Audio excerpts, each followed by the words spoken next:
Salam semuanya, perkenalkan nama saya Faramon Eldelino Jualebe. Asal saya dari kelas 8C dan saya akan memberitakan tentang teks penginjilan Yesus Kristus yang saya buat sendiri. Sekian dan selamat menyaksikan. Berikutnya adalah kisah kelahiran Sang Juru Selamat. Dia lahir dari rahim seorang perawan yang bernama Maria. Hal ini menggambarkan bahwa Yesus memiliki 100% manusia karena ia turut mengikuti proses yang sama seperti kita manusia biasa. Lalu, pada suatu hari, perut Maria terasa sangat sakit dan hal ini menandakan bahwa Yesus akan segera lahir. Dan Yusuf dan Maria pun segera mencari tempat dan Maria menaiki seekor keledai dan sedangkan Yusuf berjalan di sampingnya. Mereka telah berjalan cukup jauh, tetapi mereka tidak menemukan satu tempat penginapan pun karena semua tempat penginapan di situ telah penuh.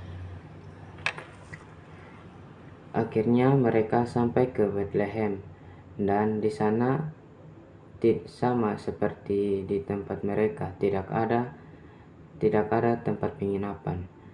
Tetapi mereka melihat satu tempat yang kosong. Tetapi tempat tersebut sangat hina dan sangat tidak layak untuk dipakai, yaitu kandang domba. Di sanalah Sang Juru Selamat kita lahir. Lalu pada saat itu yang memerintah di Bethlehem ialah Raja Herodes.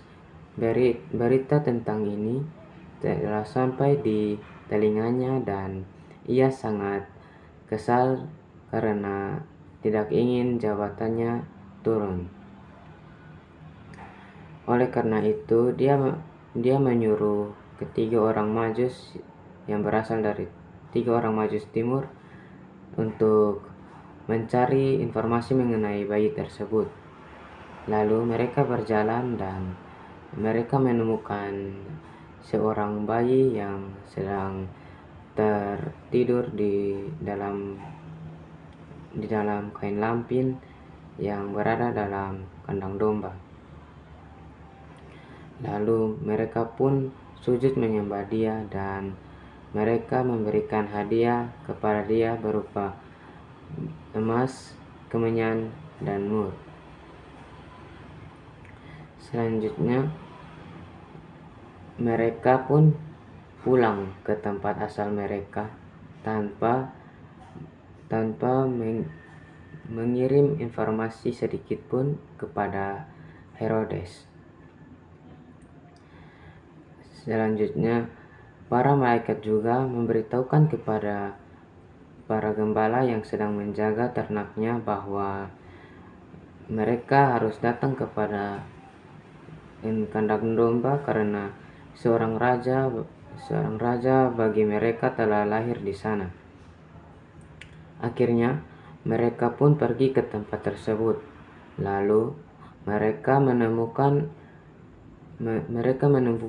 seorang bayi laki-laki yang sedang terbaring dalam kain lampin yang berada dalam kandang domba. Lalu mereka pun sujud menyembah dia. Semakin besar Yesus semakin bertumbuh di dalam Allah. Lalu berikutnya kita akan melihat tentang kisah pelayanan Yesus. Semakin hari, Yesus semakin rajin untuk memberitakan tentang kebenaran dan memberitakan tentang kerajaan Allah. Tetapi masih banyak orang berdosa yang tidak menerima dan malah mereka mencaci maki dia dan meludahi dia. Bahkan ada yang sampai mau melemparinya batu. Dan ada kejadian yang lebih parah lagi, bahwa mereka menggunakan rumah Allah sebagai tempat perjual beli atau pasar. Yesus yang melihat itu, Yesus sangat marah dan Yesus pergi ke sana lalu mengusir orang-orang yang sedang berjual. Lalu Yesus melepaskan hewan-hewan yang sedang mereka jual dan Yesus membalikan meja di sana. Dan tibalah pada kematian. Dan kematian itu adalah puncak dari semua ini. Selanjutnya adalah kematian. Yesus Kristus mati di atas kayu salib untuk menebus dosa kita manusia. Mengapa harus Yesus Kristus? Karena untuk menebus dosa manusia harus membutuhkan seseorang yang tidak berdosa dan tidak bercacat celah, yaitu Yesus Kristus sendiri. Mengapa bisa terjadi demikian? Karena Yesus memiliki 100% manusia dan 100% Allah.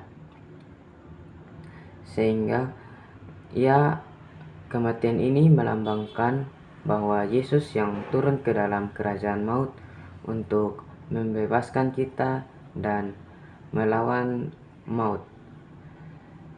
Setelah ia mati, ia bangkit pada hari yang ketiga. Kebangkitan ini melambangkan bahwa Yesus yang telah mengambil kembali kita dari dalam maut, lalu hubungan kita dengan Allah telah diperbaiki dan kita tidak terpisah lagi dengan Allah. Salah satu perantara antara kita dengan Allah adalah Yesus Kristus itu sendiri. Makanya kita harus berdoa kepada Yesus Kristus agar doa kita itu sampai kepada Allah Bapa. Dan tetapi itu semua tergantung dari kita, apakah kita mau menerima penyelamatan dari Kristus atau tidak. Sehingga pertanyaan refleksi bagi kita adalah, apakah kita mau kembali kepada Tuhan, kepada Allah, dan memiliki hubungan yang baik dengan Allah, atau kita mau terus-menerus hidup di luar dari Allah dan tidak mau memiliki hubungan yang baik dengan Allah. Silakan dijawab dan kiranya itu menjadi refleksi bagi kita. Itu dia adalah kisah daripada Yesus Kristus yang awalnya dari manusia sehingga ia kembali kepada Allah Bapa. Dan dari kisah Yesus itu kita memiliki banyak sekali teladan yang bisa diterapkan dalam kehidupan sehari-hari, sehingga saya berefleksi bahwa seharusnya kita yang mendapatkan penderitaan yang dialami oleh Yesus Kristus, tetapi oleh karena Allah yang memiliki sifat pengasih dan pengampun, maka dosa kita diampuni dan ia rela menurunkan anaknya yang tunggal untuk menjadi juru selamat bagi kita semua, dan Tuhan Yesus juga rela untuk mati dan turun ke dalam kerajaan maut untuk membebaskan kita daripada maut dan memperbaiki hubungan kita dengan Allah. Sehingga oleh karena itu saya tidak ingin bahwa semua yang telah dilakukan Tuhan Yesus itu sia-sia dan tidak ada gunanya. Sehingga oleh karena itu saya ingin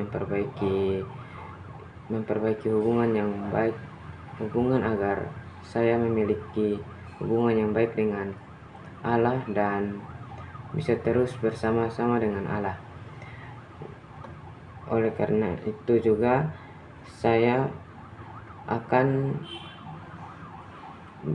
berkomitmen bahwa saya akan pergi ke gereja dan pada setiap hari Minggu, dan saya akan selalu menceritakan tentang kebaikan yang Tuhan Yesus lakukan kepada kita semua. Sekian dari video saya. Terima kasih karena sudah menonton dan semoga terberkati. Sekian dari saya. Shalom.